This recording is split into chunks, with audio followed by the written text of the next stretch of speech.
London के एक बड़े ऑफिस में क्रिसमस का जश्न मनाया जा रहा था। सब दोस्तों ने एक खेल खेला।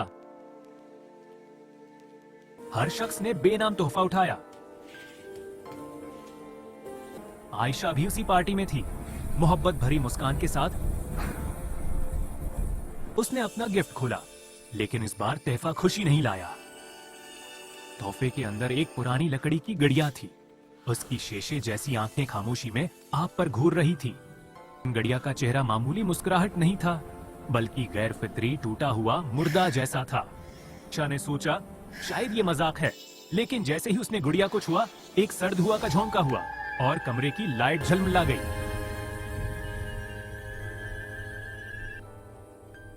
पहली सरगोशियां दूसरे दिन घर पहुंचकर आयशा ने महसूस किया कि घर का माहौल बदल चुका है। खामोशी, तन्हाई और एक अजीब सी सरगोशी। रात को जब वो सो रही थी तो उसे किसी ने पुकारा। एक खफीफ बेजान आवाज जो उसकी रूह के करीब लग रही थी। क्योंकि वो क्रिसमस की खुशियों में मुबतला थी, इसने सोचा ये सिर्फ उसका वहम है। लेकिन जैसे ही उसने आंखें खोलें, घर में दरवाजे खुद बेखुद खुल रहे थे। वो घड़िया अब सिर्फ सजावट नहीं रही थी। रात के सन्नाटे में उसकी शीशे जैसी आंखें खामोशी से हल रही थी।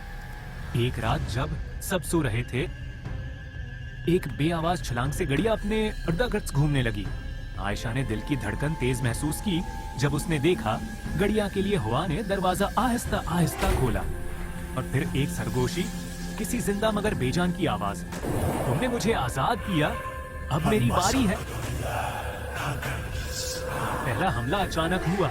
घर 4 के अंदर की रोशनी जल्दी से बुझ गई और अचानक से दीवारों से सरगोशियां आने लगे। सब बेचैन थे, लेकिन कोई कुछ बोल नहीं सका। सिर्फ गुड़िया खामोशी से मुस्कुरा रही थी, एक खौफनाक मुस्कान जो इंसान की हड्डियों में सनसनी फैला देती थी। इसी रात पीछे से एक चीज ने आयशा के कंधे को छुआ। वो पलटते हुए देखती है, कोई इंसान नहीं, सिर्फ काला साया। और वो चीज चमकती हुई आंखों के साथ घूर रही थी। घर की तबाही दूसरे ही लम्हे घर की लाइट से झलमला गई और फिर एक जोरदार धमाका हुआ। चुनकंबे के लोग चीखें मारने लगे। फर्श से खून जैसे धब्बे नमूदार हुए और गड़िया, वो अब सादा डूल नहीं रही थी। ये आवाज खामोशी को चीरती हुई आई, अब तुम भी मेरे साथ हो। रूह की लांत गुड़िया के साथ जैसे कोई रूह भी आजाद हो गई थी। एक ऐसी कुव्वत जो इंधरे से मजबूत होकर सामने आती थी। ये हरकत करती, खामोशी से सरगोशियां करती और कभी कभी आवाज में कुछ इंसानी रिदम भी शामिल होती, जैसे कोई जिंदा रूह हुई। ये रूह हर कमरे में घूमती, जिंदगियों को छूती और फिर गुम हो जाती। फिरार मुमकिन नहीं। आयशा और उसका खानदान रात भर खौफ में मुब्तला रहे। दरवाजे बंद, खिड़कियां टूट फूट गईं और बाहर सख्त सर्दी थी। सर्दी जैसे आसपास की हुआ जिंदगी को चैर रही हो। और फिर एक आवाज ने खुशी नहीं बल्कि एक सरगोशी, तोहफा तुम्हें बचाने नहीं आया। आखिरी अंजाम सुबह हुई, लेकिन घर वही था, खामोश, बेकार, टूटा हुआ।